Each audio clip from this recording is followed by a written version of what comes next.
大家好，歡迎翻到嚟我哋嘅頻道。喺交易嘅世界裏面，連贏同連輸係家常便飯，佢哋就好似硬幣嘅兩面，連贏令人興奮，但往往係最大嘅陷阱；連輸令人退縮，但係最好嘅學習機會。我哋就嚟傾下點樣用最簡化嘅核心策略去處理連贏同連輸，確保你嘅交易生涯可以長久穩定。當你連續幾筆交易都賺錢嗰陣，嗰種感覺好正。但係請記住，呢個時候你最易犯錯，我哋稱之為超人錯覺。核心策略一：堅持計劃，唔好加碼。連贏嗰陣，人性會令你覺得我嘅策略無敵啦，然後開始唔跟規矩，加大倉位，交易一啲唔符合標準嘅嘢，係絕對唔得嘅。你嘅連贏係基於你嘅交易系統，而唔係你嘅個人能力。連贏嗰陣，你唯一要做嘅係嚴格執行翻你原本嘅計劃。核心策略二：提高風險管理紀律。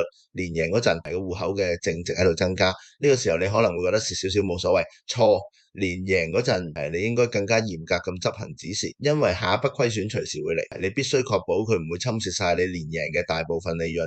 連贏唔係俾你放鬆，而係要你更加警惕。諗法要點？唔好改倉位，保持固定嘅風險百分比，唔好因為連贏而加大注碼。嚴格指示，確保每一筆交易嘅止蝕位都 set 好，並且嚴格執行。記低人，就算係賺錢，記低你賺錢嘅原因係運氣定係系統嘅優勢。連輸係交易裡面最痛苦嘅部分，但亦係最常見嘅。係個優秀嘅交易者，唔係會連輸，而係知道點樣處理連輸。核心策略三：隔離情緒，系統性檢討。當你開始連輸陣，第一反應通常係報復性交易，想即刻將啲虧損賺翻嚟。呢個時候，你個腦已經俾情緒控制住，你嘅決策質素會直線下降。正確做法，即刻停止交易，進行系統性檢討。問自己三個問題：個市變咗咩？係市場結構出現咗變化，定係我嘅策略失效？我有冇犯錯？有冇違反自己嘅交易規則？有冇受情緒影響？我有冇因為驚或者嬲而做錯決定？核心策略四：縮細倉位至休息。如果連輸持續，請縮細你嘅倉位，將風險降到平時嘅一半甚至1/4，咁樣可以令你繼續留喺個市場度，但同時減少情緒壓力。如果連輸超過你心理承受嘅極限，例如連續蝕5次，請即刻休息，離開部電腦去散下步，俾你個腦 reset 一下。諗法要點？停止報復性交易。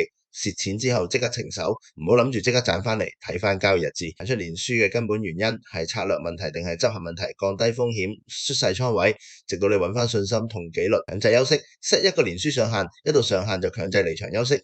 無論連贏定連輸，最終嘅解藥都係概率思維。核心策略五：專注喺過程而唔係單次結果。